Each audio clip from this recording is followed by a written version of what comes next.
नहीं खाइएगा क्या? कहाँ थे अब तक? कहाँ थे?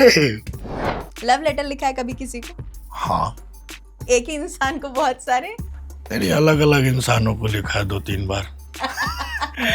इतने शैतानियों के बाद आपका कोई निकनेम रखा गया पंचायत के सेट पे? नहीं विनोद, मैं जाता हूँ एकदम चिल आउट चलता है, एकदम सब लोग अब कुछ होगा। शुरू के जिस दिन रिलीज हुई पंचायत और मतलब 2-3 दिन तो मैं खुद लोगों के मैसेज देख देख के मैं बहुत रोया। लोग जिस तरीके से कनेक्ट हुए, प्रीमियर था मुंबई में तो पिताजी देखे कि ये दुनिया होती है और सब लोग वहाँ पे मुझे प्यार कर रहे थे जिस तरीके से, उनके लिए एकदम ये नई दुनिया थी। बहुत खुश थे वो। उनकी आंखों में मैंने पहली बार तसल्ली सी देखी कि वो ठीक है, अब अच्छा महसूस कर रहे हैं। इतना चकाचौंध होता है जो आपने देखा था कान फिल्म फेस्टिवल 2024। जिस दिन मुझे कॉल आई ना कि मतलब फिल्म कांस में सिलेक्ट हो गई है, मैंने कहा अरे क्या बात है, कितनी खूबसूरत बात है और आपको भी आना है। मैंने कहा है, ऐसा भी है क्या? अगर कोई नया एक्टर बम्बई पहुंच रहा है तो वो कहाँ से शुरुआत करे? अगर आप में हुनर है और आप में टैलेंट है तो वो नजर पड़ती तो है, ये शहर खोज लेता है फिर आपको। मोबाइल में हमारी दुनिया कहीं खो गई है। वही बात है कि हम साथ में हैं लेकिन हम साथ में है ही नहीं। दोस्त के पास बैठे हैं और हम सोशल साइट पे दोस्त ढूंढ रहे हैं कि जिससे बात की जा सके। तूने साथ रखी वो संग मेरे, हो दिल पे चलाई छुरियां।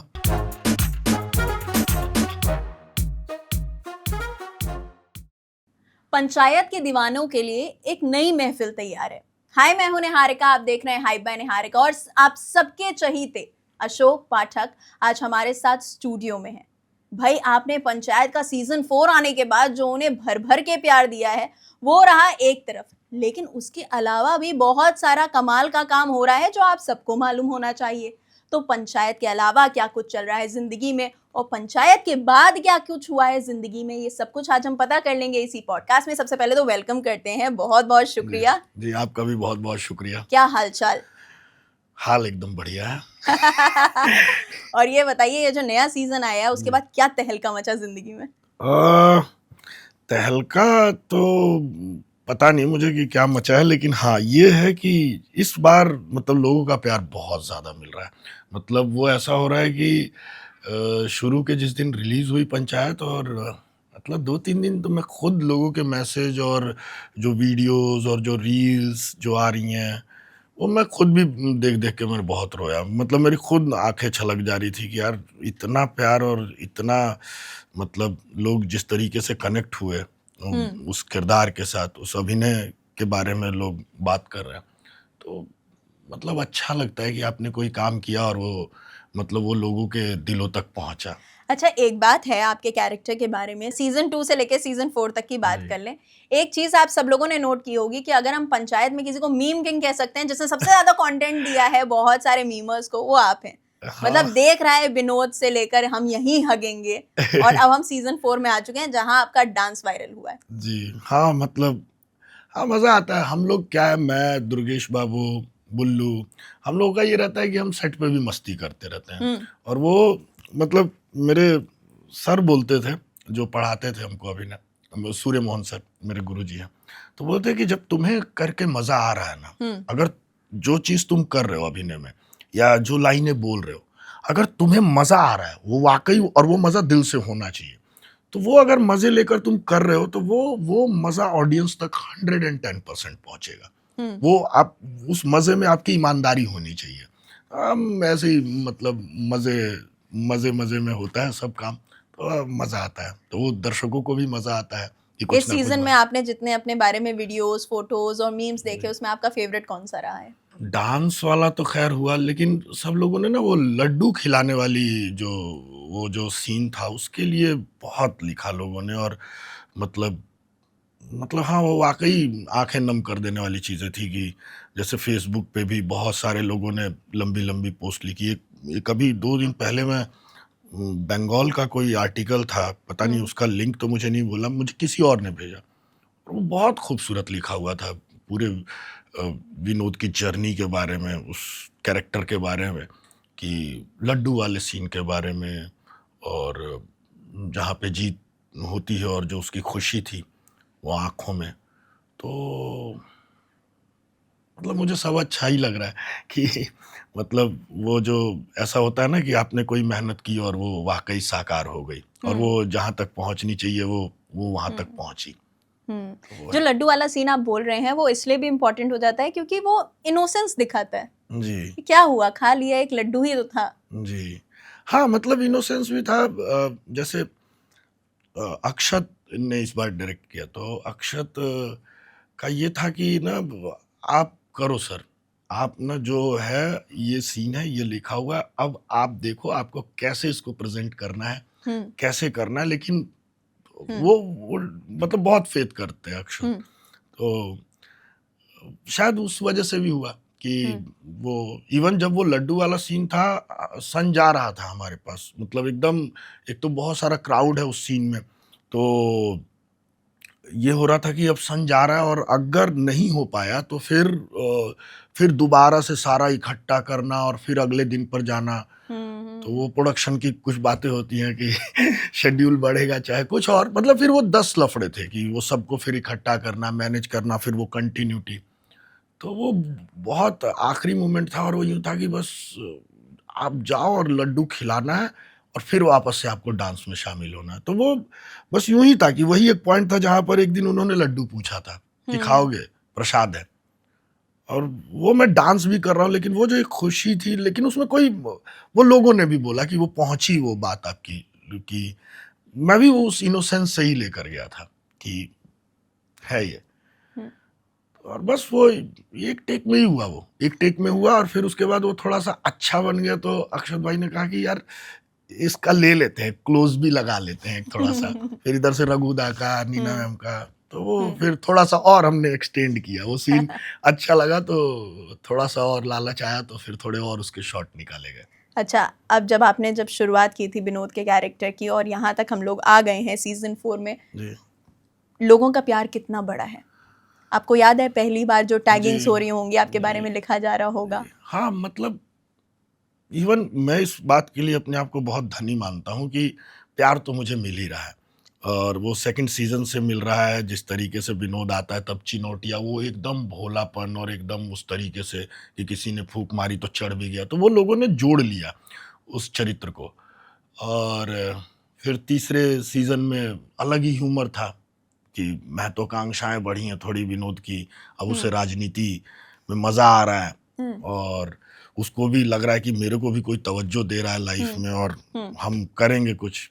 हम्म तो वो जो था उसमें तो उस तीसरे सीजन में तो खैर बहुत मजे लिए थे मैंने, चाहे हम्म वो कुत्ता मार के खाने वाला हो कि अब मैं खुद भी हंसता रहता था कि पंकज भैया को पहली बार देखा था, अब मैं देख रहा हूँ और वो बहुत सीरियस रहते हैं ना सेट पे। अब मैं पहली भाई उनको देखा है कब से काम करते हुए, हम्म गुलाल हो गई, हासिल हो गया, और उनकी एक छवि वैसी ही है कि मतलब बोलने का मैं देख रहा हूँ इतने सीरियस क्यों है ये।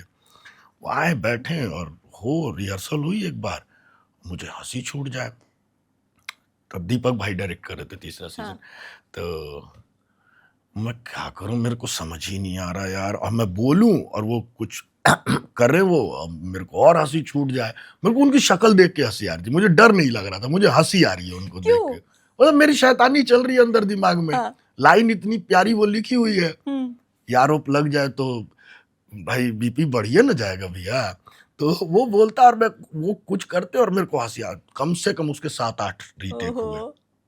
और फिर ना भैया एकदम से चलते सीन में मैं हंसा, क्यों हंस रहा है जी तू, क्यों हंस रहा है? अब मेरे को लगा भाई, और उन्होंने सीरियस नहीं बोला था, मतलब उन्होंने इम्प्रोवाइज कर दिया हंसने को मेरे। हम्म अब मेरी हालत खराब कि अब तो ये बकेंगे मुझे गाली, क्या करूं मैं, क्या करूं, वो है ना आजकल बड़ा चलता है क्या करूं मैं, मर जाऊं। तो तो भाई अब फिर मैंने, और फिर दीपक भाई बोल रहे पाठक जी यार करो यार, हो गया बस अब कितनी है, फिर मैं अपना यूं हाथ पकड़ के यूं करके और फिर अभी भी आप देखना ना उसमें मेरी स्माइलिंग है, वो मैं बोलता हूँ ना उसमें रह तो गई है लेकिन फिर भी मैंने होल्ड मुझे करके। इससे ना एक और सीन याद आ रहा है। हाँ इस वाले सीजन में जब आप लोग जाते हैं बताने के लिए कि एफआईआर से नाम हटवा रहे हैं, हाँ, यार मुझे इतनी हंसी आई थी और मैं उस टाइम ना दिमाग में ये इमेजिन कर रही थी कि जब ये शूट हुआ होगा तो कितनी हंसी आई होगी कि आप लोग खड़े हुए वो बोल रहे नाच के दिखाएं, कैसे नाचे, कौन सा गाना लगाएं। हाँ, वो बीच में मैंने इम्प्रोवाइज कर दिया था भोजपुरी। हाँ वो खुराफात तो चलती रहती है मेरे अंदर भी। अच्छा, वो भी अपना कर रहे थे, तो वो पूरा वो सीरियस सीन है, तो वो पंकज भैया ने शुरू ही कुछ अलग ही तरीके से टेम्परामेंट से क्या क्या सुनोगे बताओ, कैसे ना चाहिए, क्या धीरे से उसमें छटका दिया भोजपुरी। वो बहुत फन है भोजपुरी। अच्छा ठीक है, ये राजा जी है, वो अपना फिर शुरू हो गए, तो वो बहुत मतलब हंसा था मैं, लेकिन ठीक है, मैं उतना हंस के मैं यूं, मैंने देखा होगा कर भी दिया था यूं, मुझे देखना ही नहीं है। फिर क्योंकि वो उस सीन को मुझे देख के लगा था कि क्या आप लोगों को हंसी नहीं आई थी, क्योंकि जिस तरीके से उन्होंने डांस करना अरे शुरू मैं किया हंसता था। हूँ ना, मैं कसम से मैं बहुत डांट खाता हूँ, मैं हंसता हूँ और 2-4 लोग और हंसने लगते हैं, मैं खुद ही करके खुद ही हंस लेता हूँ। तो मेरे साथ ऐसा, जैसे वो है उसमें एक सीन है कि पुलिस थाने में वो बैठे होते विशुदा, तो वो देखता हूँ कि चेयर खाली, अब मेरे को भी बैठ जाना चाहिए, तो मैं आके बैठता हूँ, जाना हम विनोद, हाँ बैठ जाए सर बैठ जाए। तो मैं बोलता रहता, मुझे हंसी, उसमें और भी इम्प्रोवाइजेशन हुई थी, लेकिन उस दिन भी टाइम जा रहा था और मैं हंस गया था, तो अमिताभ सर बोलते हैं नहीं ठीक है, अमिताभ सर का युवा है कि ठीक है अब सन जा रहा है, हो गया, जितना है उतना रखते हैं, चलो आगे बढ़ो।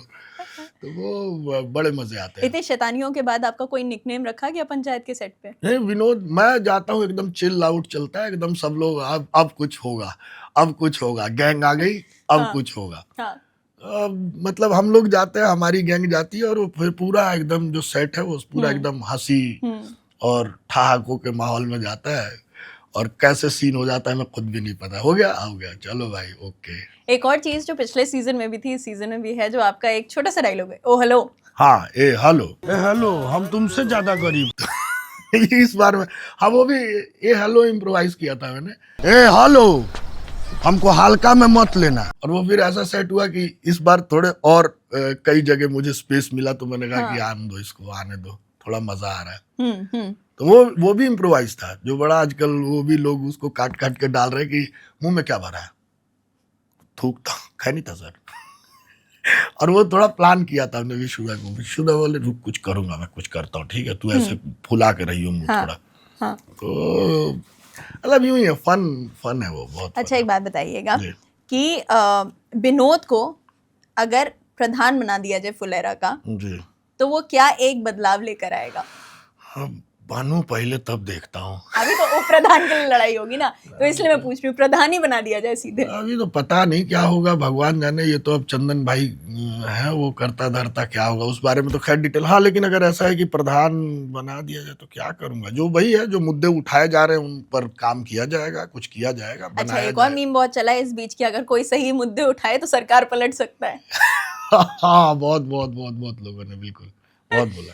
अच्छा हमने देखा है कि इसमें आप शुरुआत से ही एक चुनौती लिए हुए हैं, तंबाकू खाया जा रहा है, और उसके अलावा हम लोग देखते हैं कि सिगरेट वगैरह, तो एक्टिंग के चक्कर में ये धूम्रपान, नहीं ये तो बिल्कुल गलत चीज है, इसको कोई प्रमोट करने वाली ये चीज ही नहीं है कि इसको बनाया जाए। वो तो बस ठीक है कि चरित्र है, वो उस तरीके के गांव के परिवेश से आते हैं, तो सीखना पड़ा था कि कैसे करते हैं, नहीं क्योंकि आप दुर्गेश भाई को तो ना देखते हैं। वो तो देखा तो हुआ ये सब, ऐसा नहीं है, मैं खुद ही हूँ ऐसा कि वो तो मैंने बोला भी है कई बार कि बचपन मेरा इन्हीं सब चीजों में गुजरा है।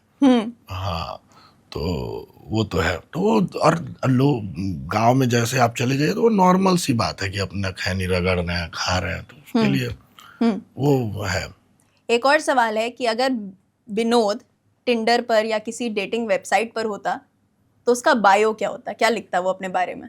यार मैं कभी गया नहीं, तो मैं इसमें क्या बता। अरे समझ लीजिए आप इंस्टाग्राम पर हैं, डेटिंग वेबसाइट को ना सोचिए। अच्छा विनोद ही खाली, विनोद का कैरेक्टर अगर किसी डेटिंग वेबसाइट पर या इंस्टाग्राम पर किसी सोशल मीडिया वेबसाइट पर होता तो उसका बायो क्या होता? बायो यही होता, हम विनोद। बस और क्या है, अब भाई जो हो सकता है देख लो, बाकी का हम विनोद। हमको लगता है उसका पहला वीडियो या रील भी यही होता, हम विनोद। हाँ बस वही है। कैसा रिएक्शन रहा घर वालों का ये सीजन देखने के बाद? बहुत अच्छा रहा, मैंने तो पापा के साथ देखा। प्रीमियर था मुंबई में, तो पापा आए थे और उस दिन उनकी टिकट थी, तो मुझे पता चला कि प्रीमियर हो रहा है, तो फिर मैंने कहा कि कैंसिल कर दीजिए। उसी दिन की टिकट थी उनकी, तो मैंने कहा कैंसिल करिए, आपको दिखा के लाता हूँ मैं प्रीमियर। तो गए वो, बहुत अच्छा, मतलब हाँ मतलब बहुत अच्छा था। पिताजी देखे कि ये दुनिया होती है, और सब लोग वहाँ पे मुझे प्यार कर रहे थे जिस तरीके से, पेपराजी था सारा। तो गए विनोद भाई और उस तरीके से, तो देखते रहे। वहाँ लोग थे बहुत सारे, बहुत अच्छा था। उनके लिए एकदम ये नई दुनिया थी जो उन्होंने नहीं देखी थी। बहुत खुश थे वो, बहुत खुश। मतलब उन्होंने 2 एपिसोड भी देखे, वहीं प्रीमियर पे 2 एपिसोड की स्क्रीनिंग हुई थी, तो वहाँ देखा उन्होंने, सब मिले। बोले नहीं वो कुछ, बहुत बोलते हैं लाइफ में वो, मतलब यूं, लेकिन उस दिन वो पता नहीं, मैंने कहा यार आज इनका पूरा कैरेक्टर ही बदल गया है पिताजी का। वो शांत थे, देख रहे हैं, उनके मुस्कुराहट थी। मैंने कहा अच्छा लग रहा है? बोले बहुत अच्छा लग रहा है। हाँ सही है।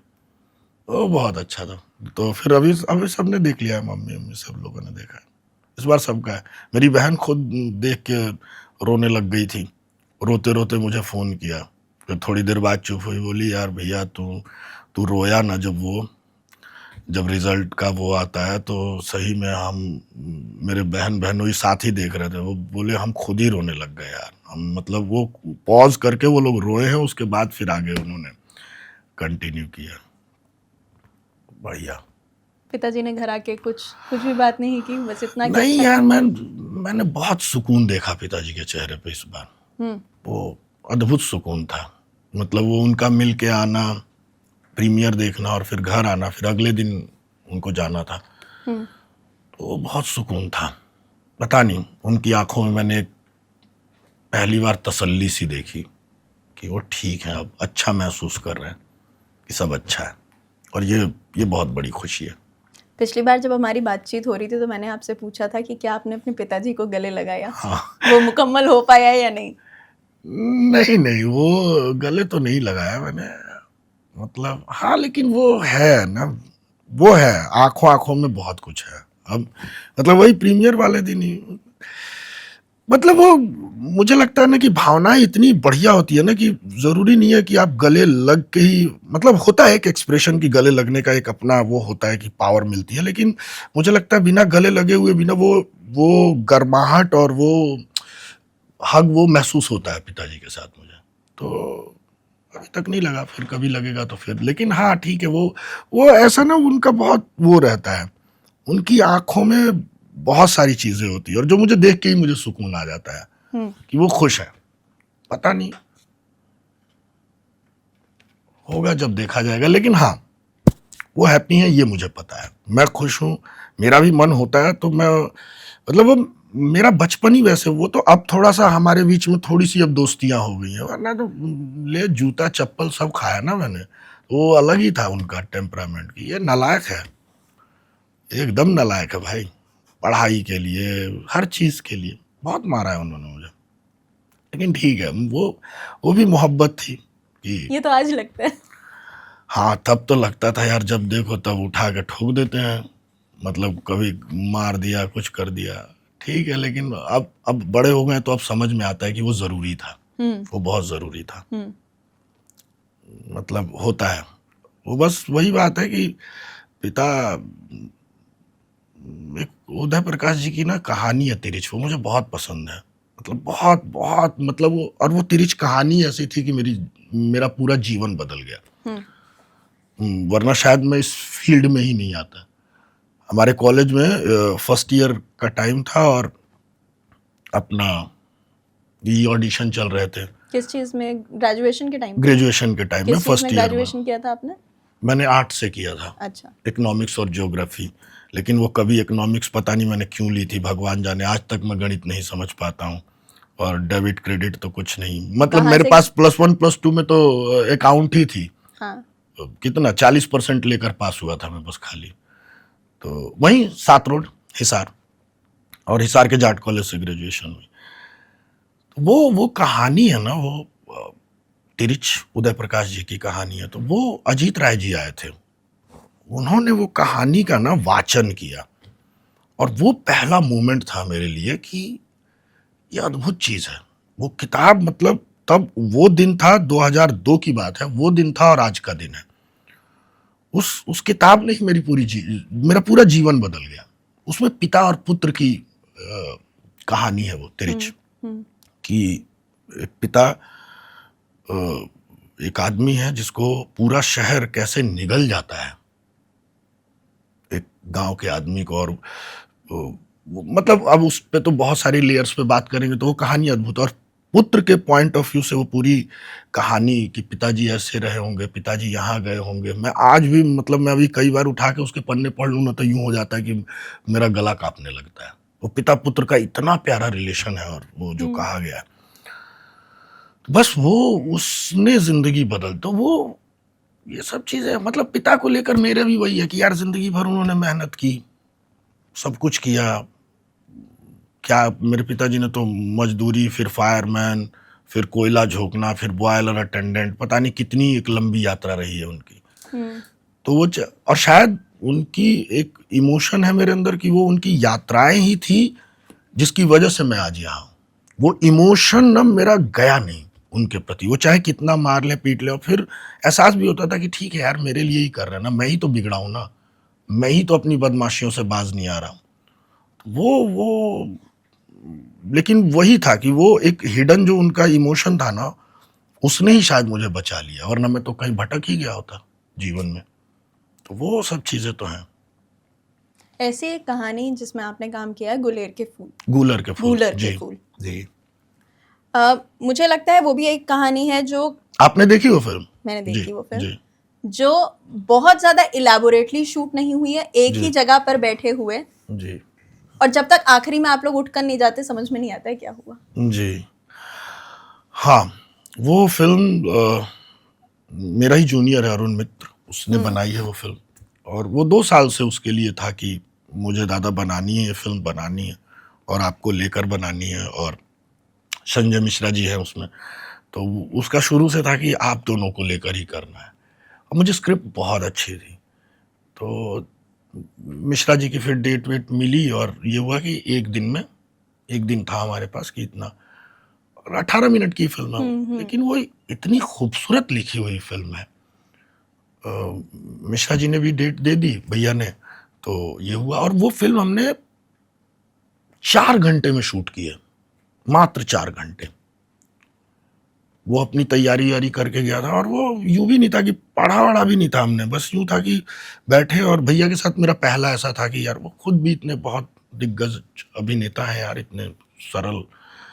तो वो ना कुछ हो गया बस, वो कुछ, तो बहुत अवार्ड जीती वो फिल्म और बहुत उसको प्रशंसा मिली। दैनिक जागरण फिल्म फेस्टिवल में स्क्रीन हो रही थी, और फन में वो स्क्रीनिंग थी उस फिल्म के लिए, मतलब पूरी ऑडियंस भर गई थी, और फिल्म जहाँ ख़त्म होती है उसके बाद सब सन्नाटे में चले गए थे, और मतलब शांत हो गया था पूरा ऑडिटोरियम। तो है, मुझे बहुत मज़ा आया था। कभी कभी मैं ऐसा काम ना जो वाकई आपको ना, ये वैसे काम है ना जो आपको जिंदा रखते हैं और आपको तरोताजा बना देते हैं, जो आप वही धड़ल्ले से करे जा रहे हो, और फिर ऐसी कोई स्क्रिप्ट आती है जो पढ़ के लगता है अरे वाह, इसमें अब कुछ नया करने को मिलेगा। और वो वैसा ही किरदार है कि उसमें बहुत सारे साइलेंस पॉज जो भी आपने देखा। और वो एक ये चीज भी दिखाती है कि आपको अच्छी स्टोरी बताने के लिए बहुत तामझाम की जरूरत नहीं है। कोई जरूरत नहीं है। क्योंकि जब मैं उसको देख रही थी तो मुझे लगा था कि कहीं कुछ बदलेगा, कुछ सीन बदलेगा, कुछ नहीं। पेड़ की छांव में बैठकर वही एक रस्सी लिए हुए हाथ में और कुछ लकड़ी के टुकड़े, वो पूरी कहानी कह दी गई। जी।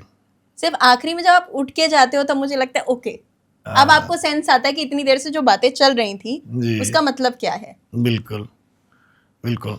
हाँ, मतलब वो हालांकि बहुत मुश्किल होता है कि आप दो हैं, कोई फ्रेम उतने नहीं बदल रहे हैं, कोई आपको विजुअली आपका कुछ नहीं बढ़ रहा है, और बस बैठे हुए हैं दो लोग और बातें कर रहे हैं। बहुत मज़ेदार एक्सपीरियंस था, बहुत मज़ा। ऑफ कैमरा कैसे आपकी तुकबंदी रही संजय मिश्रा जी के साथ? अरे बहुत बहुत अच्छी। वो मिले और फिर उन्होंने बोला, वाह, बोले ठीक ठीक, अब कुछ नहीं, वहीं करेंगे जो करेंगे, और उन्होंने बहुत सपोर्ट किया। मैं तो थोड़ा डरा हुआ था कि पता नहीं कुछ मतलब ऐसा ना हो कि कुछ, लेकिन उन्होंने मतलब एकदम वो सरेंडर थे, वो एकदम यूँ कि ठीक है तुम करो, जितना जो टाइम लेना है लो। और वो खुद भी बहुत उसमें थे यार, वो बहुत मजबूत, और उनका एक अपना ऑरा है स्क्रीन पे ना, और वो जब बोलते हैं या जो उनके एक्सप्रेशन या जो भाव होते हैं, तो मैं उनको देख के ही मैं भी उसी भाव में था, बस कि बस मैं उनको देख रहा हूँ और उनके साथ ही बह रहा हूँ जो आपने वो मैं देख। गाना भी गुनगुनाया उसमें, याद है हाँ आपको? बिल्कुल, वो बस यूं मैंने गुनगुना दिया था, तो अरुण बोलता है यार दादा यार ये बहुत अच्छा लग रहा है यार। मैंने कहा यार ये सब फटी आवाज में मैं क्या, बोलता है नहीं, तो उसने वो अलग से स्टूडियो में रिकॉर्ड वो करवाया। शुरुआत भी आपकी आवाज से हुई है, हाँ खत्म भी आप ही की आवाज पे हाँ, हुआ है। तो वो और उस गाने ने बहुत अच्छा काम किया उस हम्म। फिल्म में ना, कि वो पूरा वो साइलेंस और उस तरीके से वो, तो उसने कहा रिकॉर्ड मैन बोलता है कि मैं इसको एंड क्रेडिट में यही चलाऊंगा। मैंने कहा ठीक है भाई गवा 2 दे। लाइनें सुनाएंगे आप हमें?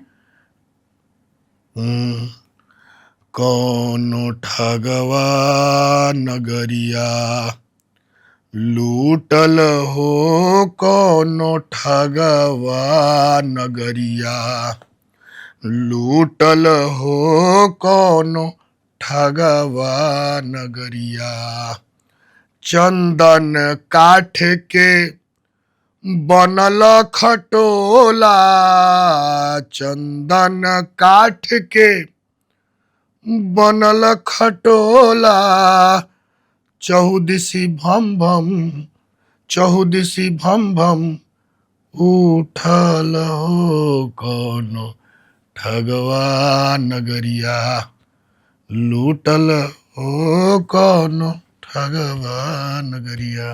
ऐसे मतलब वो उसमें एक रुदन भी था, और अच्छा, जिंदगी की एक बात होती है कि एक तरफ इतनी सरलता से बीत रही होती है और फिर दूसरी तरफ इतना चकाचौंध होता है, जो आपने देखा था कान फिल्म फेस्टिवल जी 2024। जी, कैसा एक्सपीरियंस था वहाँ का? अद्भुत अद्भुत। इतने मैंने उस टाइम पे पोस्ट देखे थे कि विनोद बन गया जेंटलमैन, देखो वो वहां पहुंच गया। अशोक पाठक जी को जो लोग हमेशा देखते थे कि ऐसे डरे सहमे से आपको पंचायत के सेट पर दिखते थे या फिर कहीं पीछे खड़े हुए दिखते थे, वो बंदा इन द फेस था। सब उसे देख रहे थे, फोटोज क्लिक हो रही थी, वो जो लेक के पास आपकी फोटोज जी थी, मतलब खूबसूरत फोटोग्राफ्स, खूबसूरत माहौल, और 10 मिनट का स्टैंडिंग ओवेशन, शायद उससे भी ज्यादा। 10 मिनट तो हाँ लोगों ने लिखा मतलब, था।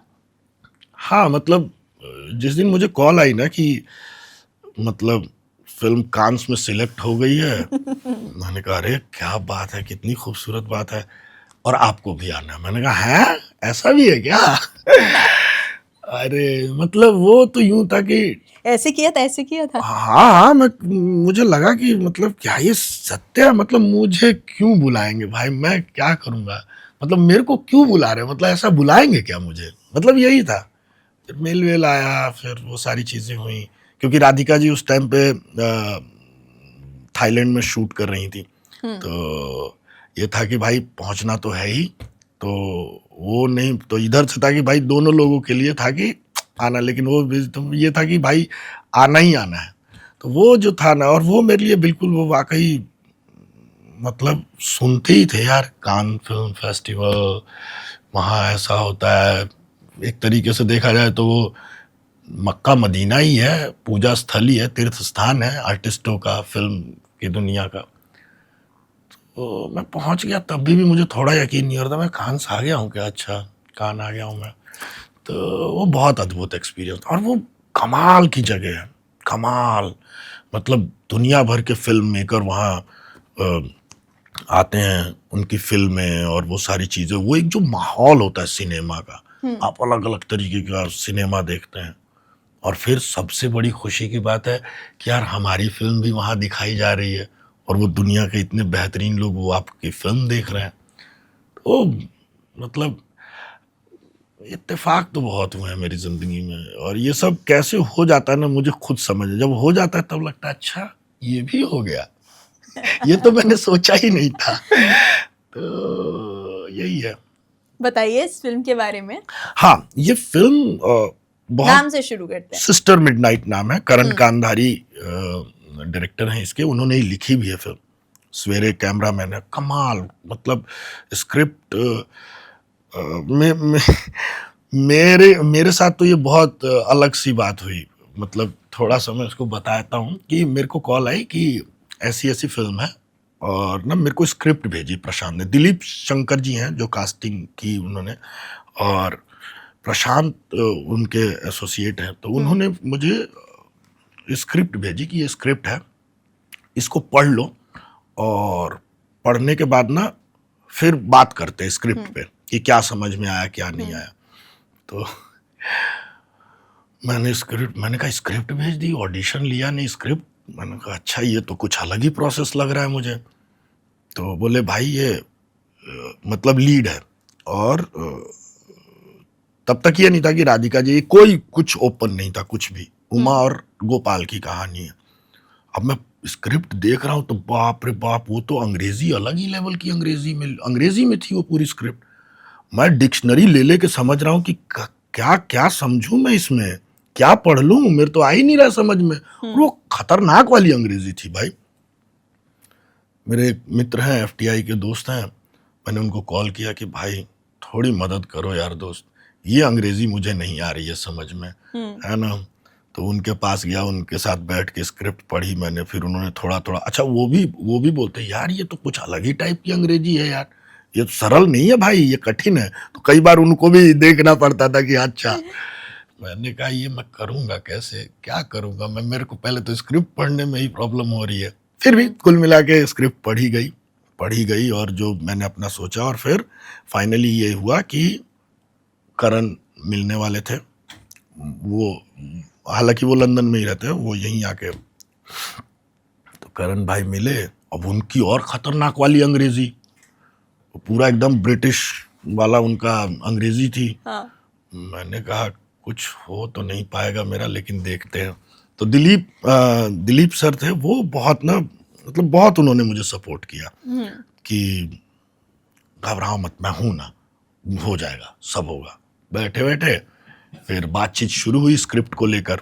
तो मुझे जो समझ में आया वो मैंने उनको बताया, डायरेक्टर को, कि मैं ये समझाऊं आपकी स्क्रिप्ट पूरी पढ़ने के बाद, और मैं हिंदी में ही बोल रहा था। तो करण हैप्पी हुआ, बहुत हैप्पी हुआ, वो सुनते रहे, रिकॉर्ड होता रहा। फिर हमने एक सीन किया, तो मैं बहुत सरल तरीके से उसको, जैसे सहज रियलिज्म में होता है, वो रियलिस्टिकली मैंने उस सीन को किया। तो करण बोलते no no no no no no no no no, मैं ये सोच रहा हूँ ऐसा। मैंने कहा अच्छा, वो तो और ज़्यादा आसान है मेरे लिए फिर। तो फिर वो किया, और फिर वो बहुत हैप्पी हुए, बहुत सारी बात हुई। फिर बाद में मुझे दिलीप सर बोले कि यार अशोक, जो आपकी ईमानदारी थी और जिस तरीके से आपने स्क्रिप्ट को समझा और जिस तरीके से उसको आपने बताया, करण बहुत हैप्पी हुआ कि यार, मतलब बहुत सारे अंग्रेजी वाले लोग आए थे वहाँ पर, लेकिन जो और बहुत सारे लोगों ने उसका ऑडिशन किया। तो बोलता है कि आपने जिस तरीके से स्क्रिप्ट को समझा, एनालिसिस किया और जिस तरीके से बताया, वो करण बहुत इम्प्रेस हुआ है, और होप सो शायद हम लोग। और फिर वो समय बीता और मैं फिर फाइनल हुआ तब मुझे पता चला कि राधिका कर रही हैं उमा का। मैंने कहा बाप रे बाप, मतलब वो खुद इतनी बेहतरीन अभिनेत्री है ना, मुझे उनका खुद काम इतना पसंद है ना उनका, कि मैंने कहा यार ये कितनी अच्छी बात है, ये भी मैंने नहीं सोचा था। तो फिर वो बहुत बहुत अच्छा एक्सपीरियंस रहा।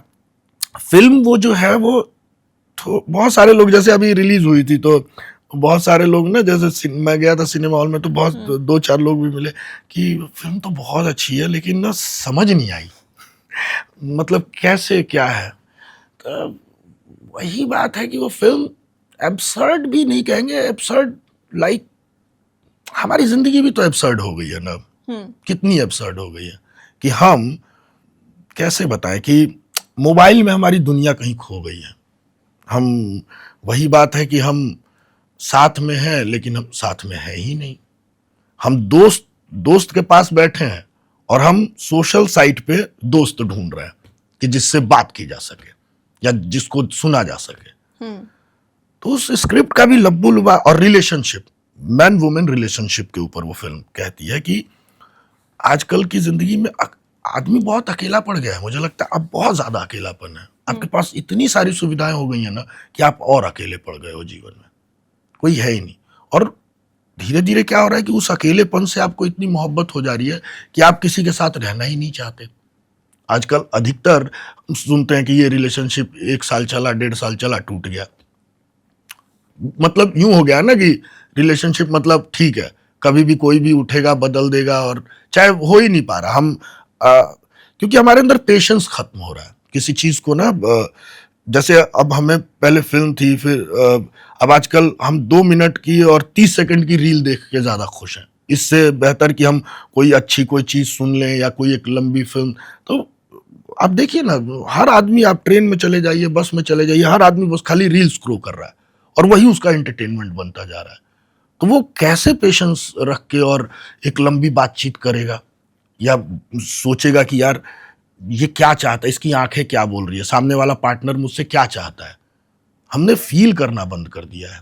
तो वो फिल्म उस विषय पर बात करती है कि वो कैसे आए। गलत कोई भी नहीं है, वो आप उसकी अपनी लाइफ की प्रॉब्लम्स हैं, वो हमसे कुछ और चाह रही है, हम कुछ और चाह रहे हैं, लेकिन है साथ में, ढो रहे हैं एक दूसरे को। तो वो फिल्म उस तरीके की बात करती है।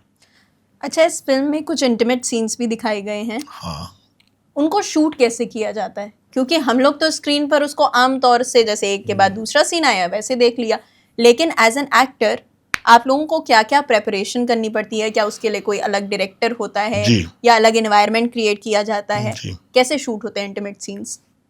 उसके लिए इंटीमेसी कोऑर्डिनेटर होते हैं, होती हैं जो डायरेक्टर होती हैं। तो पहले इवन वर्कशॉप भी हुई थी हमारी। इवन राधिका जी, जब मेरी और उनकी वर्कशॉप हो रही थी, और जो हमारी इंटीमेसी डायरेक्टर थी, कोऑर्डिनेटर, तो उन्होंने पहले ना ये सुविधाएं नहीं थी फिल्मों में, तो कुछ भी होता था, मतलब कोई रूल रेगुलेशन नहीं थे। इवन राधिका जी उस दिन रोई भी थी अपना कुछ पिछला किस्सा याद करके, और वो बहुत अजीब सा होता है। इसीलिए अब एक आ गया है इंटीमेसी कोऑर्डिनेटर, जो इस तरीके के अगर सीन्स होंगे तो वो डायरेक्टर क्या सोच रहा है और उनकी क्या सोच है, वो कैसे उस सीन को शूट करने वाले हैं, वो उन तक जाता है। वो अच्छा, कौन से शॉट में कितना पार्ट दिखेगा, तो उस हिसाब से ही वो उस चीज का ख्याल रखते हैं वो इंटीमेसी कोऑर्डिनेटर की। अगर मान लीजिए कि अगर मेरा शॉट इतना ही लगने वाला है, तो फिर वो नीचे आपको सारा कपड़ा देंगे। वो तब भी होगा कि जब एकदम ही वो सब वो प्लानिंग, ये नहीं है कि आप ये भी, वो पहले से ही सब डिसाइड होता है ये शॉट है। और ऐसा नहीं है कि खाली महिलाओं के लिए ही है, पुरुष के लिए भी है वो, कि अगर आप भी अनकंफर्ट फील कर रहे हैं तो वो वहां पर होंगी। वो कट आप हाथ खड़ा कर सकते हो कि आपको एंजाइटी फील हो रही है, या सामने वाले को कोई परेशानी ना हो, या मुझे भी ना हो, या उनको भी ना हो मेरे से। वो बहुत टेक केयर, मतलब आपको वो कंफर्ट जोन देते हैं। फिर उसके बाद अगर उस तरीके के सीन्स हैं तो सिर्फ लाइटिंग जो होनी है हो गई, और सारी चीज़ें जो होनी है हो गई। उसके बाद मॉनिटर जो बाहर हैं वो सब बंद कर दिए जाते हैं, और सिर्फ जो डीओपी हैं और सिर्फ डायरेक्टर हैं, उसके अलावा इंटीमेसी कोऑर्डिनेटर वहाँ रहेंगी, उसके अलावा कोई नहीं रहेगा एक्टर्स के अलावा। तो वो बहुत ख्याल रखते हैं आपके हाइजीन का, आपकी सारी चीज़ों का। और वो दोनों के लिए, ऐसा नहीं है कि जैसे मैं वर्कशॉप करता हूँ, मुझे लगता था कि महिला बोलती है, नहीं अशोक, मतलब ये है कि आपको भी हो सकता है ना कुछ भी, तो आप उसके लिए आप भी अनकंफर्ट हो सकते हो क्योंकि आप सीन में हो। तो उसके लिए वो प्रॉपर एक दोनों के लिए होता है कि आप उनसे बोलिए, वो आपकी हेल्प करने के लिए तैयार है। सिर्फ डायरेक्शन तक सीमित होता है या फिर आपको मेंटली भी प्रिपेयर करते हैं वो लोग? हाँ, मेंटली प्रिपेयर करते हैं। जैसे मेरे लिए बिल्कुल अलग था ये एक्सपीरियंस, क्योंकि मैंने जीवन में मतलब मुझे पता ही नहीं था। ये तो बाद में मुझे पता चला कि अच्छा ऐसा भी है कि फुल न्यूड होना है आपको। तो वो मेरे लिए तो यूं था कि मैं तो पहले घबरा गया था। अच्छा, इसमें जबरदस्ती भी नहीं होती है, आप चाहें तो आप बिल्कुल मना कर सकते हैं। लेकिन मैं जब देख रहा हूं कि वो इतने ब्रिलियंट डायरेक्टर हैं, उनका उस आदमी ने अपने एक एक फ्रेम सजा के रखे हुए हैं, और अगर कुछ है भी ना तो वो प्रॉपर वो आर्टिस्टिक वे में है। वो ये नहीं है कि हम सिर्फ न्यूडिटी दिखाने के लिए हम न्यूडिटी दिखा रहे हैं। वो डिमांड है उस वक्त, और वो उससे वो फिल्म इनहेंस हो रही है, वो किरदारों की भी एक उस तरीके से कि उनके दायरे खुलते हैं वहां पर, वो बहुत जरूरी था।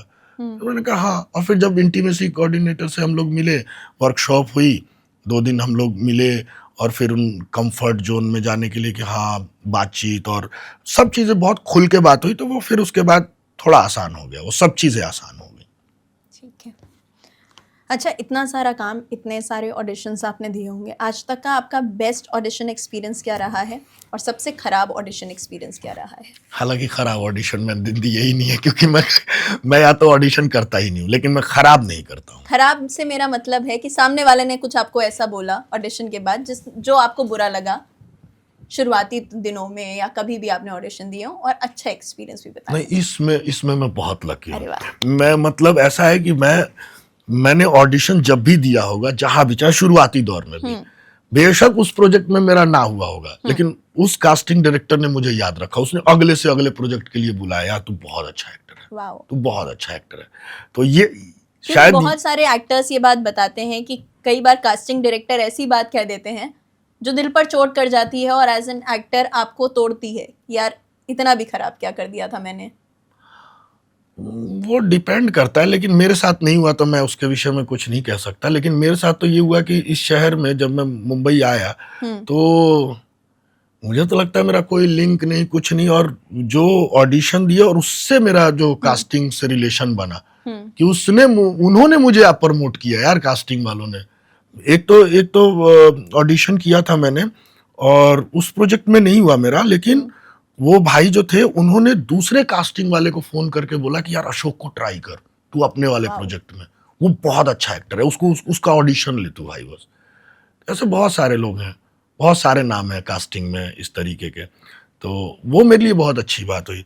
ऑडिशन मुझे मुझे मुझे अभी लास्ट एक फिल्म मैंने की थी, शू बॉक्स, उसमें मैं कास्ट हुआ था, अभी वो फिल्म रिलीज नहीं हुई है, आने वाली है। तो उसमें ना मैं जो रोल करना चाहता था, डायरेक्टर ने उसका ऑडिशन ही नहीं लिया। मेरे को लगता है यार एक बार, यार ये क्या लिखा हुआ है यार, ये मैं कर सकता हूँ।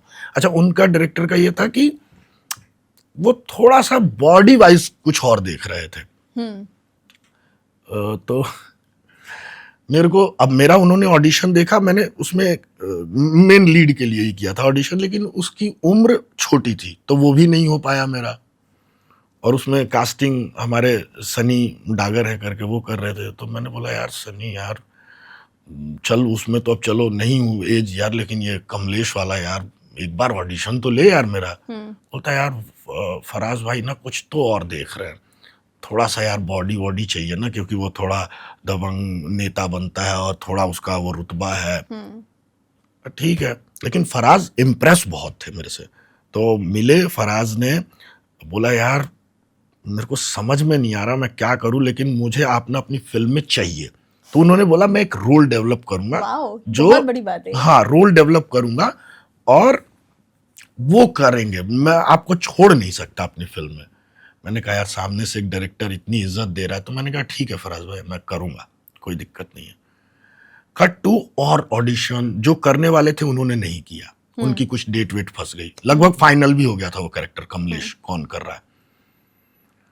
फिर उनका कोई डेट का इशू हुआ, तो फिर से ऑडिशन शुरू हुए। तो अब ऑडिशन शुरू हुए तो सनी ने ना फराज भाई को पुश किया कि यार अब जब इतने ऑडिशन कर ही रहे हो, अशोक के लिए आप लिख रहे हो, एक बार अशोक का भी कर लेते हैं, कमलेश का ऑडिशन। तो फराज भाई ने बोला ठीक है कर लेते हैं। और बस मेरे को तो मौका चाहिए था। सनी ने बोला कि भाई ग्रीन सिग्नल है, कर तू ऑडिशन, क्या तू कर देना चाह रहा था। और ये प्रोसेस पूरा 3-4 महीने 6 महीने चला है उसका कास्टिंग का। मैंने ऑडिशन दिया, मैंने कहा बस आओ। अब ऑडिशन हुआ, फराज भाई के पास गया, और 2 दिन बाद मुझे कॉल आती है।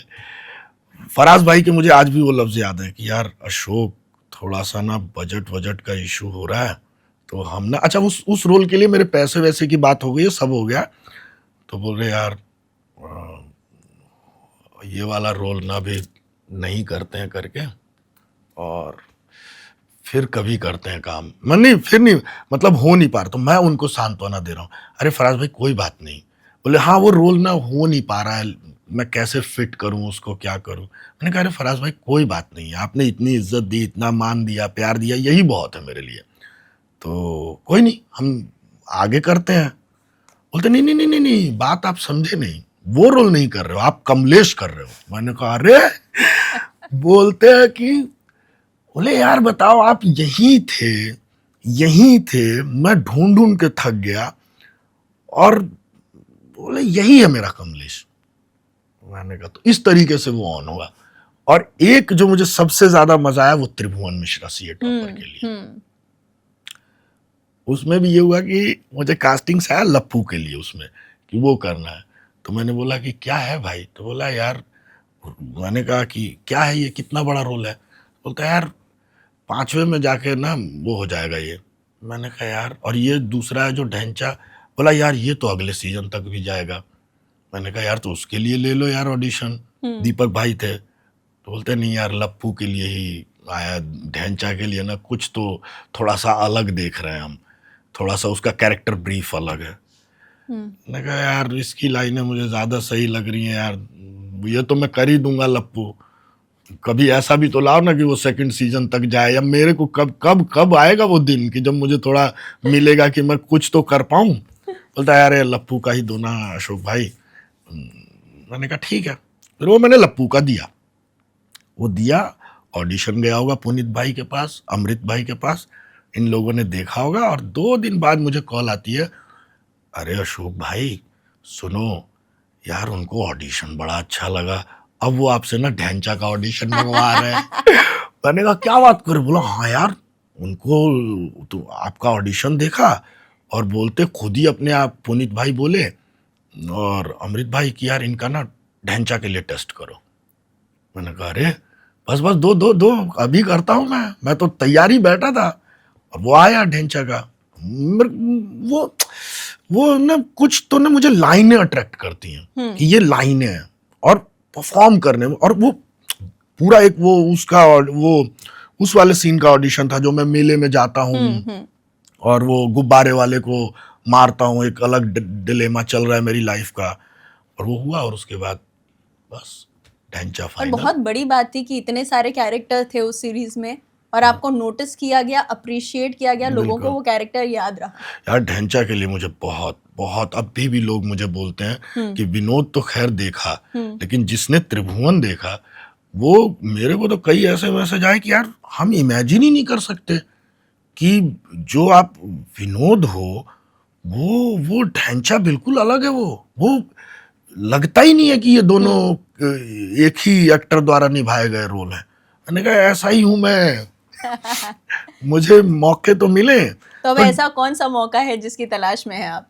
ऐसा कौन सा मुझे ऐसे ही कि ना मेरे लिए भी ना वो लगे कि हाँ अब मेरी खून में रवानगी बढ़ी, कुछ बीपी बढ़ा कि अच्छा ये पढ़ के अब मजा आया, ये करूंगा। मुझे लेंथ से भी बहुत ज्यादा मतलब नहीं होता है कि वो तो देखिए किरदार, हर आदमी चाहता है कि वो मुख्य भूमिकाओं में आए, उसके पास और हो कि वो और निखरे और करे बेहतर, तो वो तो एक लालच है ही, और वो होना भी चाहिए। भूख आपकी खत्म हो गई तो मतलब आप गए, तो मेरी भूख तो वही है। लेकिन मैं चाह रहा हूं कि ऐसा कुछ आए जो वाकई, अभी इतना सिनेमा देखते हैं तो लगता है कि कुछ चरित्र हो, कुछ ऐसा हो वैसा। जैसे त्रिभुवन मेरे लिए बहुत, मतलब इतनी बड़ी लेंथ पहली बार किसी ने मुझे दिया, जो वो लेंथ है उस पूरे सीरीज में मेरे लिए, तो वो बहुत दिल के करीब हुआ। मुझे आज भी याद है कि मैं जब सिलेक्ट हो गया और मैं राम संपत जी के ऑफिस में गया, प्रोड्यूसर तो वही थे, उनके ऑफिस गया तो अमृत राज गुप्ता और पुनीत भाई दोनों बैठे, और ये तो पता था कि भाई मिर्जापुर के क्रिएटर यही हैं। तो मैं एंटर हुआ और मुझे वो लफ्ज़ याद है कि पुनीत भाई बोलते हैं कि अशोक भाई, पहले तो अमृत भाई ने बोला कि क्या ऑडिशन किया यार आपने, क्या ऑडिशन किया, मतलब ये, और पुनीत भाई बोलते हैं कि अशोक भाई मुंबई में कितना समय हो गया। मैंने कहा यार पुनीत भाई 12 साल गुजर गए। तो बोलते हैं कहाँ थे अब तक, कहाँ थे। अरे यार मुझे आज भी ना उनका वो एनर्जी और वो ना लगता है कि यार मतलब कहाँ थे आप यार, इतने आप पे कैसे नजर नहीं गई है किसी की। मैंने कहा चलिए अब तो मिल गए ना। तो बहुत बहुत प्यारे इंसान है यार वो, बहुत स्वीट। और मैं तो उनका शुक्रगुजार हूँ कि यार उन्होंने इतना रिस्क लिया कि हाँ कि किया गया। तो ऐसे ऐसे ये मेरे ऑडिशन की बहुत, अभी भी मैंने एक दो बहुत अच्छे टेस्ट हुए जो मेरे दिल के बहुत करीब है, लेकिन ठीक है। अच्छा, वो 12-15 साल लग जाते हैं जब तक आप रिकग्नाइज हो पा रहे हैं। बहुत सारे लोग आते हैं जो ये सोचते हैं कि पहले शुरुआती प्रोजेक्ट्स कैसे मिलते हैं। अगर कोई नया एक्टर जी। बम्बई पहुंच रहा है, कोई माई बाप नहीं है बम्बई में कि आपको कुछ प्रोजेक्ट दिला दे, तो वो कहाँ से शुरुआत करे? कुछ टिप्स जो आप देना चाहेंगे नए एक्टर्स को? यार देखिए, सबसे पहले तो ना शुरुआत करे तो मतलब मुझे लगता है ना कि पहले तो उसको अपनी ट्रेनिंग, अपना काम पूरा पुख्ता अच्छे से करके इस शहर में आना चाहिए। कि वही बात है ना कि खराब ऑडिशन मत दो, है ना। लेकिन मैं ये भी बोल रहा हूं, इस शहर की बहुत बड़ी खासियत है कि अगर आप में हुनर है और आप में टैलेंट है तो वो नजर पड़ती तो है। ये शहर खोज लेता है फिर आपको, और ये शहर देता है। मतलब ना बहुत सारे लोगों के साथ ना, मैं भी जब शुरू में आया ना, मैं बहुत सारे ऑडिशन देता था, 6-6 7-7, जहां जो बता रहा है मैं जा रहा हूँ। अब उस आदमी की मुझे याद नहीं है क्योंकि बहुत लंबा अरसा हो गया। तो वो मुझे मिले एक इन्फिनिटी के सामने ना, एक अड्डा होता था मंडी हाउस टाइप से, कि वहाँ सारे आर्टिस्ट ऑडिशन दे के शाम को वहाँ पहुँचते थे। अब तो वो जगह पुल वुल बन गया वहाँ, तो वहाँ सब इकट्ठा होते थे। और वो कभी कभी बहुत डरावनी जगह भी लगती थी। वहाँ आप उम्र दराज हर एज के लोग, और 10-10 साल बीत गए, 15-15 साल बीत गए हैं, उनकी कहानियाँ। तो वो डर भी लगता था मुझे कि यार ये तो मैं सोच कर नहीं आया, इतना तो वक्त है नहीं मेरे पास कि मैं इतने साल इस शहर में गुजारूंगा।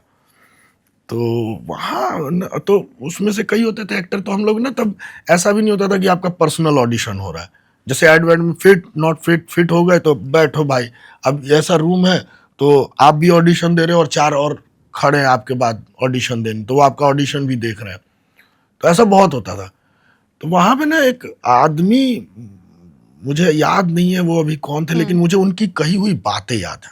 उन्होंने मेरा ऑडिशन वगैरह कुछ देखा होगा, और उन्होंने मुझे बोला कि यार, और थोड़ा उम्र दराज थे वो, फिर वो मुझे दिखे भी नहीं मुंबई में।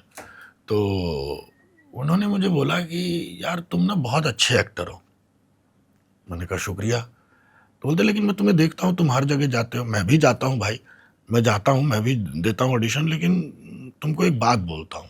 मैंने कहा बोलिए सर। तो बोलते देखो, जो लोग रोड पर दिखते हैं ना, वो सिनेमा पर कभी नहीं दिखते। मैंने मतलब ये कुछ अलग ही बात थी कि ये क्या, मैं समझा नहीं। बोले यही कि हर जगह मत जाओ ऑडिशन देने, दिन भर में सोचो एक दो, लेकिन पुख्ता दो, ठहर कर दो। हर जगह हर जगह हर जगह ना वो खुद, तुम एक वक्त के बाद ना खुद उबन होने लग जाएगी तुम्हें जिंदगी में। तो सिनेमा में दिखने के लिए बहुत ज़्यादा रोड पे मत दिखो, जाओ एक ऑडिशन दो, तसल्ली से दो, जिसमें तुमको लगता है कि यहाँ अपना 100% देना चाहिए, वो दो। चुपचाप जाओ घर, बढ़िया खाओ, कुछ संगीत सुनो, कविताएं सुनो, पढ़ते हो गई तो। मैंने कहा हाँ, और वो गांठ मार ली मैंने फिर वो बात कि नहीं। तो जो आपने बात शुरू की थी कि क्या करना चाहिए और पहली सीढ़ी क्या होनी चाहिए, तो सबसे पहली सीढ़ी यही होनी चाहिए कि जब तक आपको कॉन्फिडेंस नहीं आ रहा है तब तक आप ऑडिशन मत दीजिए। क्योंकि आपने, वो जो भी कास्टिंग कर रहा है वो रोज 100, 150, 200 बहुत परेशान रहते हैं कास्टिंग वाले। ये नहीं है कि बहुत आसान सी जॉब है वो बहुत हेक्टिक और दिमाग को मतलब भसड़ वाली वो जॉब है। तो आपके पास अगर 10 मिनट है, आपको तैयारी करने का भी मौका मिला है, तो जब तक आप कॉन्फिडेंट ना हो आप ऑडिशन मत दीजिए। क्योंकि अगर आपने ये कि मुझे देना ही है और देना ही है, और आपने गलत ऑडिशन दे दिया, तो उनके पास इतना वक्त नहीं है कि फिर वो आपके लिए रीटेक, चलो करते भी हैं वो, लेकिन एक जो छवि होती है ना, वो फिर वो आपके ऑडिशन और वो सब वो डाटा में आ जाएगा ना। तो वो हो सकता है बाद में आप बहुत अच्छा कर जाएं, लेकिन हो कहते हैं ना first impression is the last impression, तो वो वाली बात है। तो जब तक आप कॉन्फिडेंट ना हो आप दीजिए ही मत। आप अच्छे ऑडिशन दीजिए जब आपको लग रहा है आप कॉन्फिडेंट, और ये शहर रास्ता बनाता है फिर आपके लिए।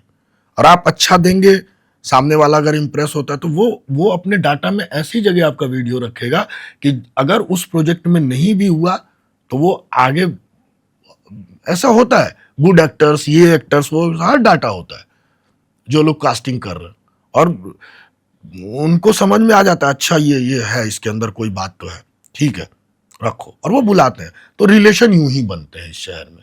आप सोचोगे कि किसी चीज से रिलेशन बना लें घुलने से, बैठ के बात करने से, चाय कॉफी पीने से, या रोज रोज फोन करने से, मतलब मेरा एक्सपीरियंस तो यही कहता है कि उससे कोई रिलेशन नहीं बनता। आपके काम से आपका रिलेशन बनता है। आप काम अच्छा करोगे, आपको सब प्यार करेंगे।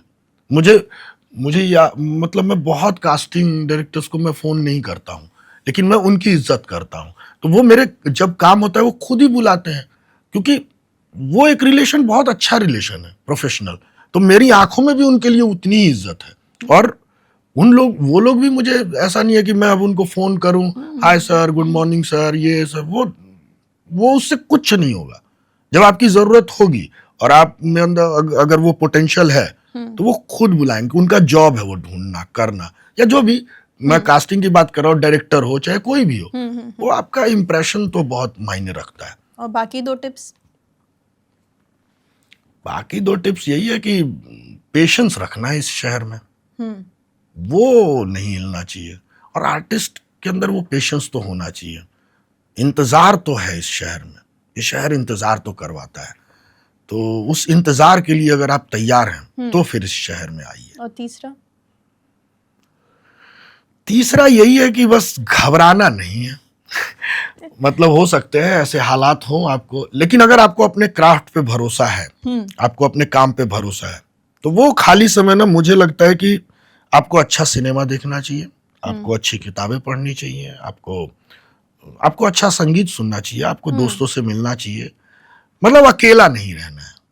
मतलब जब मन ना लगे तो ये नहीं है कि बैठ के अब देख रहे हैं और जाओ मिलो दोस्तों से बात करो, अरे नहीं लग रहा अच्छा यार, ठीक है।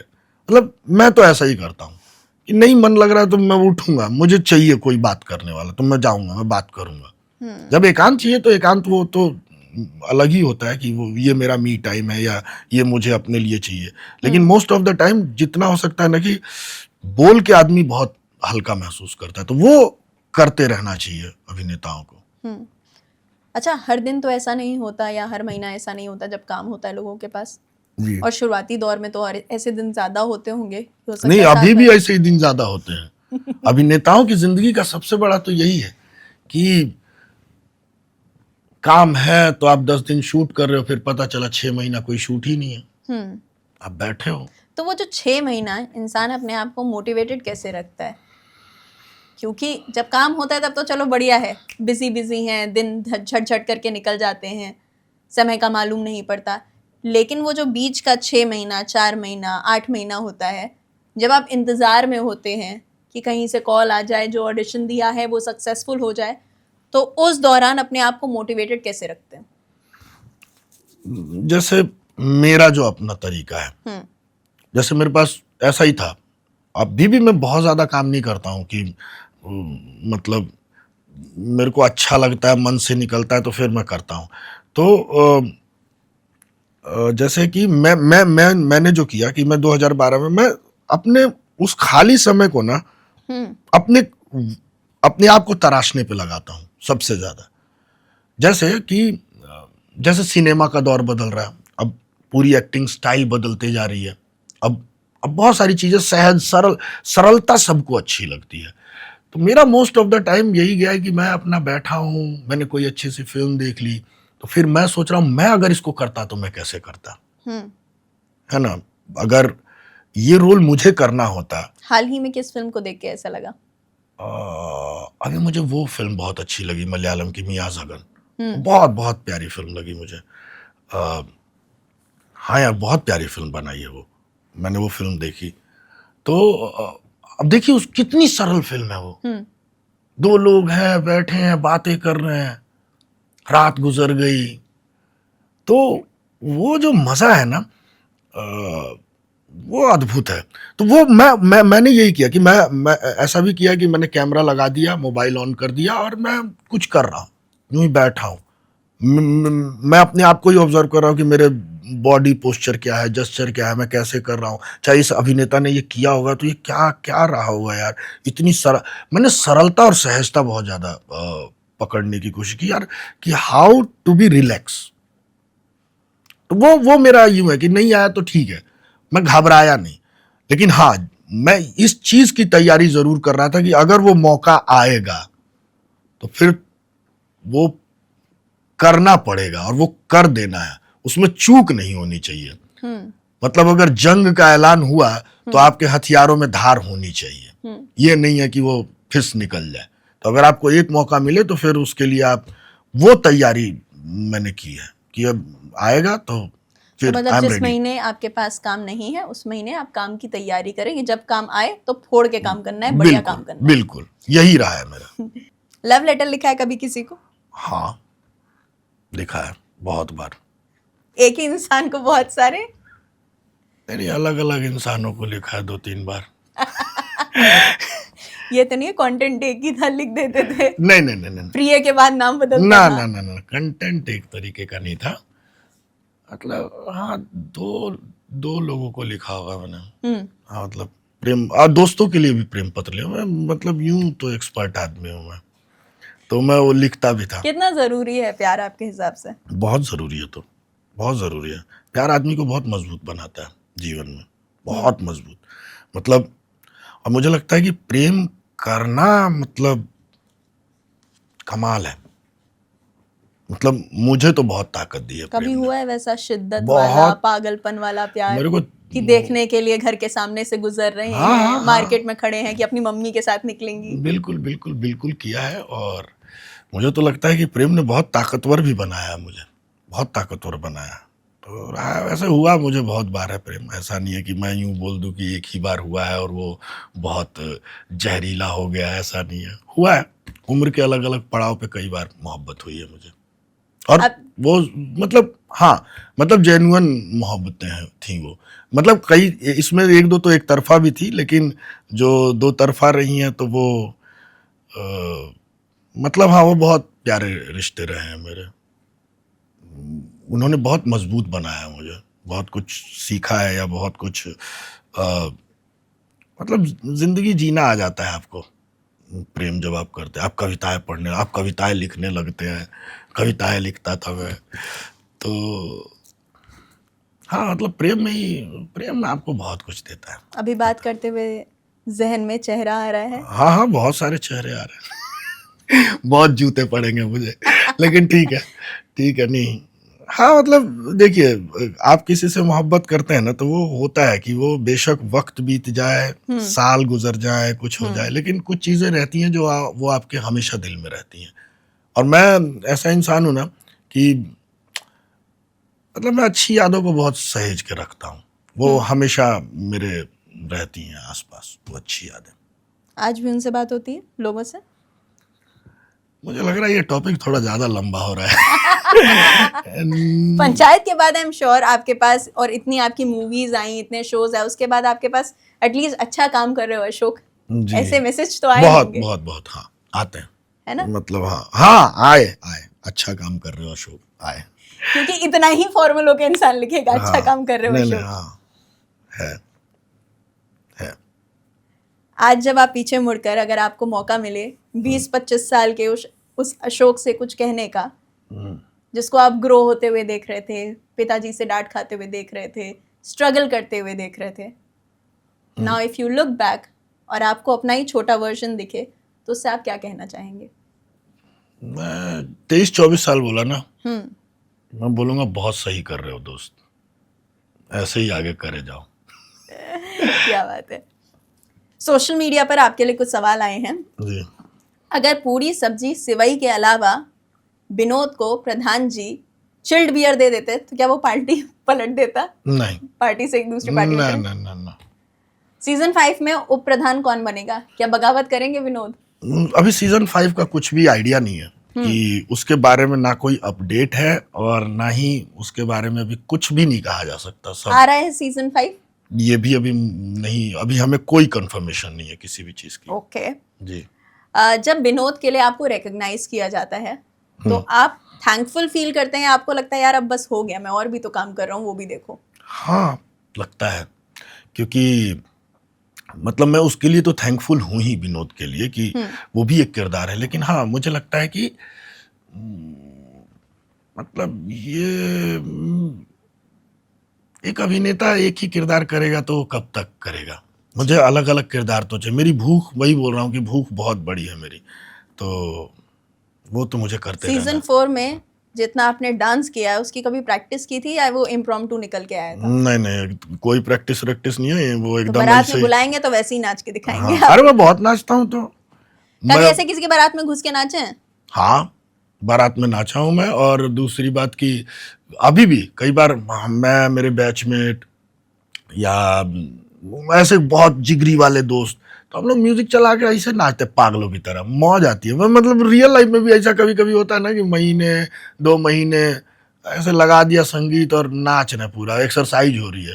मतलब कई बार मेरी एक्सरसाइज यही होती है कि अगर मैं नहीं जा पा रहा हूँ वॉक पे और रनिंग पे नहीं जा पा रहा हूँ या कुछ नहीं कर रहा हूँ, तो ऐसे म्यूजिक चलाया, आधा घंटा 4-5 गाने सिलेक्ट किए और नाच रहे भाई सब मजे लेके। ठीक है, एक सवाल आया है, जब पता था बनराकस आदमी ठीक नहीं है तो उसे क्यों जिताया? ये तो पब्लिक ने जितवाया। आप उनके लिए सपोर्ट में थे ना? हाँ, बन यार, वही बात है कि ये सीरीज वही बात बोलती है कि सवाल तो उठाएगा ना कोई, सवाल तो उठाने हैं। अगर बनराकस गलत है तो गलत तो वो लोग भी हैं कहीं ना कहीं। तो अब बात ये है कि अब विनोद को भी अगर होप है कि हो सकता है ना कि ये आए तो शायद कुछ बदलाव हो, शायद जिंदगियां बदले, कुछ और नए काम हो। और फिर ये भी है ना कि कोई चीज जब किसी के हाथ से जाएगी तब उसे भी एहसास होगा ना कि वो ये बेस्ट कर सकता था। ट्रू। अब नए आदमी को चांस देते हैं, क्या सही बात दिक्कत है? खैनी खाइएगा एक बार विनोद के स्टाइल में, लोग सुनना चाहते हैं आपसे। खाई नहीं खाइएगा क्या? रैपिड फायर है, लास्ट चीज क्या गूगल की थी आपने? लास्ट चीज क्या गूगल की थी? Rapid fire. अरे यार, मतलब यूं तो बहुत सारा चीज सर्च अच्छा ठीक करते है, रहते हैं। अशोक पाठक अगर कोई सुपर हीरो होते तो उनकी सुपर पावर क्या होती? लोगों को ठीक कर देना। मतलब कोई बीमार होता ना यूं, और मतलब वो इल्म होता कि यार, जैसे बहुत सारे मैं पेशेंट्स देखता हूँ कि ऐसे वाला ठीक करना भी और ऐसे वाला ठीक करना भी। नहीं ऐसे वाला, वो कि ना, जैसे बहुत सारे वीडियोस आते हैं ना कि कैंसर और इन सब चीजों के बारे में मैं जब सुनता हूँ तो मुझे लगता है कि कुछ ऐसा होता ना कि बस वो यूं हो जाते ठीक। अगर आपको पंचायत में विनोद के अलावा किसी और कैरेक्टर को करना होता तो वो कौन सा होता? मैं भूषण का कर सकता हूँ। मुझे इवन फैजल दादा का भी मुझे वो रोल बहुत पसंद है। Celebrity crush? ऐसा तो कुछ नहीं है। कोई ऐसा खाना जो आप रोज खा सकते हो? दाल चावल भुजिया। बिंज वॉच क्या किया है ऑफ लेट? पंचायत देखा था मैंने। अगर आपकी जिंदगी एक गाने से किसी को डिफाइन करनी हो, समझानी हो, तो वो एक गाना क्या होगा? सॉरी, क्या? एक गाना जो आपकी जिंदगी को डिफाइन कर सकता है, जो आपको लगता है आपकी जिंदगी से परफेक्ट तालमेल में बैठता है, तो वो गाना कौन सा होगा? वो गाना मुझे बहुत पसंद है, एक बंजारा गाए जीवन। गाइए। हालांकि नहीं, ये थोड़ा ये फेवरेट में चला गया। मतलब मुझे बहुत अच्छा कि एक बंजारा गाए जीवन के गीत सुनाए, हम सब जीने वालों को जीने की राह बताए, एक बंजारा गाए हो। लेकिन ये मुझे लग रहा है ना, ये मुझे वो समझ में आया कि फेवरेट है। ये कुछ गाने मुझे मगर बहुत मैं अच्छे दो लगे। गाने तो स्पेशली इनसे गवाऊंगी। एक है हिंद का सितारा, अच्छा। और दूसरा जो अभी आप जब आए थे स्टूडियो में तो गुनगुना रहे थे। अरे यार, वो भाई वो ना, मतलब यूं ही एक दिन मैंने देखा और वो मैंने पहले हिंद का सितारा, क्योंकि मैं क्लोजिंग करूंगी आखिरी वाले गाने से। अच्छा यार, हिंद का सितारा कहाँ से शुरू है यार? मैं इतना सुन चुका हूँ ना कि अब तो लगता है कि कहाँ भूल गया मैं। हे बाबू, हे राजा जी, हे राजा जी एक करे तरहल हा जरूरत मुहूर्त खूबसूरत हो। हे राजा जी एक करे तरहल हा जरूरत मुहूर्त खूबसूरत हो। अब आते हैं cut to the ending song, the viral song, और जो आजकल ये बहुत गुनगुना रहे हैं। एयरपोर्ट से निकलते हैं, शहर में घूमते हैं, फोन पे होते हैं, सोशल मीडिया पे होते हैं, एक ही गाना सुनते नहीं हैं। ऐसे कई बार ना मेरे को कोई कोई गाने की किक लगती है, हालांकि इस टाइम तो पूरा इंडिया किक लिए बैठा है उसका, मतलब सब लोग उसको सुन रहे थे। वो ना आया था यूं ही गुजरा, और वो भाई ने ना बहुत अच्छा गाया था। तो वो अच्छा, मैं खुद भी 90s वाला हूँ, तो मुझे वो गाने बहुत वैसे ही मुझे बहुत पसंद है। तो ये है ना, क्या था, अरे तूने साथ रखी वो संग मेरे, हो दिल पे चलाई छुरियां। तुझको तुझको तरस ना आया, ना देखी मेरी मजबूरियां। The camera is on close up, we want acting too. Okay, तूने साथ रखी वो संग मेरे, हो दिल पे चलाई छुरियां, हो दिल पे चलाई छुरियां। तुझको तुझको तरस ना आया, ना देखी मेरी मजबूरियां। बहुत बहुत शुक्रिया, बहुत अच्छा लगा आपसे बात थैंक यू करके। So much. जरा हमारे दर्शकों को बोल दीजिए कि हाइप बाय निहारिका को सब्सक्राइब कर लें, फॉलो कर लें, बेल आइकन पर क्लिक कर दें और आपके इंटरव्यू को बहुत सारा प्यार दें। अरे आप बिल्कुल हाइप बाय निहारिका को फॉलो कर लें और ये पूरा पॉडकास्ट सुने। आप हमारे सोशल हैंडल पे जुड़े और इस इंटरव्यू को और जितना ज़्यादा हो सके आप लोग, अगर आपको अच्छा लग रहा है तो आप शेयर कर अच्छा सकते ना हैं। लगने वाली कौन सी बात, हमने अच्छी बात की है। जी, बहुत बहुत शुक्रिया आप सबका। बहुत शुक्रिया आने के लिए, हमसे खूब सारी बातें करने के लिए, समय निकालने के लिए, क्योंकि बहुत ही बिजी स्केड्यूल रहता अरे। है और कई बार आलस भी रहता है। आपको ये पॉडकास्ट कैसा लगा, आपको हमें बताना है कमेंट सेक्शन में।